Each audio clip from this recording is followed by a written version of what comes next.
खूबसूरत पलों को पिरोया जाए तो लम्हे शक्ल लेते हैं, लम्हे किस्सों को जन्म देते हैं और फिर यही किस्से कहलाते हैं कहानी कल आज की।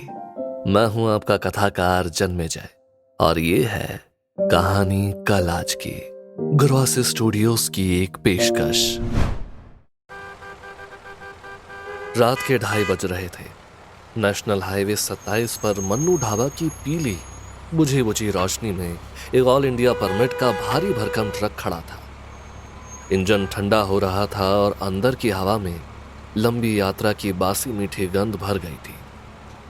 कंडक्टर मनोज ने, जिसकी शर्ट के ऊपरी बटन खुले थे और गले में गमछा लटक रहा था, ढाबे से लौटे ड्राइवर सुखबीर सिंह का इंतजार कर रहा था। सुखबीर सिंह 2 कड़क चाय और गर्म पराठे लेकर आया। उसका बड़ा भालू जैसा शरीर और भरी हुई मूछें थी, पर वो अभी भी नींद से जूझ रहा था। मनोज ने घड़ी देखी और सुखबीर को इशारा किया। अरे चल ला भाई, निकल ला, टाइम होगा। सुखबीर ने अपनी भारी शरीर से दरवाजे के पास जाकर एयर ब्रेक की आवाज की। ट्रक हिलने को तैयार था। तभी ट्रक के गेट पर लगभग 24-25 साल की एक लड़की लीना अपना हाथ पीटने लगी। उसकी आंखें डरी हुई थी और चेहरा पसीने से भीगा था। भैया प्लीज, भैया प्लीज, एक मिनट। लीना ने लगभग हाँफते हुए कहा। मनोज ने तिरछी नजर से उसे देखा। कौन, क्या चाहिए? हम निकल रहे हैं, क्या टाइम ना है रे। प्लीज भैया, हमको चढ़ा लीजिए ना। असम बॉर्डर का चेक पोस्ट बंद होने में सिर्फ आधा घंटा है। हमारा सामान, फोन सब दूसरा बस में छूट गया। हम वॉशरूम गया था, वो बस हमको छोड़कर चला गया ना। लीना ने अपनी मुट्ठी में भींचे हुए 500 का नोट आगे कर दिया। लीना की आवाज में सिर्फ डर और घबराहट थी। ट्रक में जगह कौन है मैडम? पाछे ट्रॉली भी पैक है सब, दूसरी सवारी देख लो तुम। तभी ड्राइवर सुखबीर ने बैठने देने का सूक्ष्म इशारा किया। मनोज ने ड्राइवर को देखा और एक पल में जैसे कोई गुप्त संकेत दिया हो। सुखबीर की बड़ी मूंछों के नीचे से होठ दबे हुए थे। उसने एक पल लीना को देखा, फिर धीरे से आंखें झपकाई। एक सूक्ष्म लेकिन कठोर संकेत कि बहस नहीं, आगे बढ़ो। और देखो सीट ना है, केबिन में बैठ जाओ। लीना झट से भागकर ट्रक में चढ़ गई। थोड़ी देर में ट्रक ने अपनी रफ्तार पकड़ ली। कुछ देर की शांति के बाद मनोज ने पूछा, कौन सी बस थी? उसका नाम, नंबर? जुबैर है मैडम? पता नहीं भैया, हाईवे पर लिया था, पैसा देके बस फुल था तो, और वही जा रहा था तो गैलरी में बैठ कर आ रहा था। हम इस रात में आगे निकलना है हमको। अगली बस सुबह 10 बजे से पहले नहीं मिलेगा, क्योंकि कर्फ्यू लग जाएगा ना। जैसे ही ट्रक ने पहला चेक पॉइंट पार किया, मनोज ने आराम से पूछा, अब बोलो क्या हुआ? अरे बता, कित जावेगी? लीना ने कांपती आवाज में अपनी कहानी शुरू की। हमारा नाम लीना है, हम कोहिमा जाना चाहता है। दिल्ली में 2 महीना से रेस्टोरेंट में काम कर रहा था ना। मालिक ने, उन्होंने सैलरी नहीं दिया। हमारा छोटा भाई है, हमारे घर का सहारा वही है ना। उसने अपना पूरा पढ़ाई छोड़कर एक छोटा सा मिनी ट्रक लिया था। एक टेम्पो था छोटा। हमारा पहाड़ी इलाके में एक छोटा सा दुकान भी है, उसका सामान पहुंचाता था। उसने अपनी आंखें पोंछी। कल रात बारिश हुआ था ना, वहीं लैंडस्लाइड भी हो गया। वो मिनी ट्रक सामान के साथ पलट गया और उसकी टांग टूट गई। हम अकेले है ना, हमको जाना पड़ेगा। मम्मी पापा बूढ़ा है ना। रोते हुए देखकर मनोज ने अपना हाथ धीरे से लीना की पीठ पर रखा। लीना एकदम से असहज हो गई। उसका शरीर अकड़ गया। उसे घबराहट हुई कि कहीं उसने इन अनजान पुरुषों के साथ ट्रक में बैठकर कोई बहुत बड़ी गलती तो नहीं कर दी। मनोज ने तुरंत हाथ हटाकर सामने लोहे के हैंडल को पकड़ लिया और हाईवे पर देखने लगा।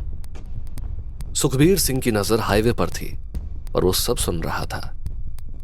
मनोज ने प्लास्टिक की पुरानी सी बोतल कंडक्टर सीट के नीचे से निकालकर लीना की ओर बढ़ा दी।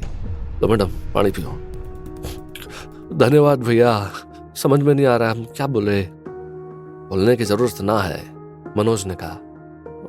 भैया कितना लगेगा जाने का किराया? मनोज ने 1 सेकंड लीना को देखकर पूछा। कितना है? कितना लेकर चल रही हो? भैया ये 500 रुपया है, बाकी सब बस में चला गया ना हमारा। बस यही है? इतना कहकर उसने थोड़ा और ऊपर से नीचे लीना को देखकर उसको पढ़ने की कोशिश की। इतने में सुखबीर सिंह ने कहा, उतर, कुछ खादा तो? ओए मान जी, ले परोठे खोल दो। लीना ने समझदारी से परिस्थिति को आंकते हुए मना करते हुए कहा, नहीं कोई बात नहीं ना, हम खा लिया था। उन्हें था क्या सी कि बाथरूम जाके औंधे औंधे बस छूट गई। ले पुत खा ले। लीना की आंखों के कोर से कृतज्ञता के आंसू रिस गए। सुखबीर सिंह ने कहा, बस हिम्मत रख, पहाड़ी लोग छेती हार नहीं मानते। तो दिल्ली को हटेदा ना अड्डा सफर कर ली तय किता है, दीमापुर की चीज है। भैया ये 500 रख लो ना। रख लो मैडम, हम तो जा ही रहे हैं, आपका ज्यादा काम आ जाएंगे। और सो जा बच्ची, हिम्मत ना हार, सवेरे ऐसी दीमापुर पहुंच जाएंगे। ओथे तेनू पक्का कनेक्शन दिला देंगे। आगे ड्राइवर की सीट पर सुखबीर ने मिरर में देखा, लीना पहले से थोड़ी शांत लग रही थी।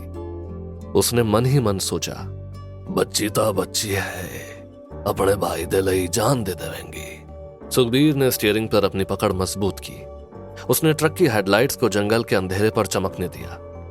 हाईवे की रात लंबी थी और उस रात वो सिर्फ ड्राइवर नहीं बल्कि एक रक्षक भी था। ट्रक की हेडलाइट्स आगे के अंधेरे को चीर रही थी और अंदर लीना पहली बार थोड़ी सुरक्षित महसूस कर रही थी। 500 रुपए का नोट मुट्ठी में भींचे हुए, पानी की बोतल गोद में रखे हुए। सफर अभी लंबा था पर अब वो अकेली नहीं थी। ट्रक आगे बढ़ गया।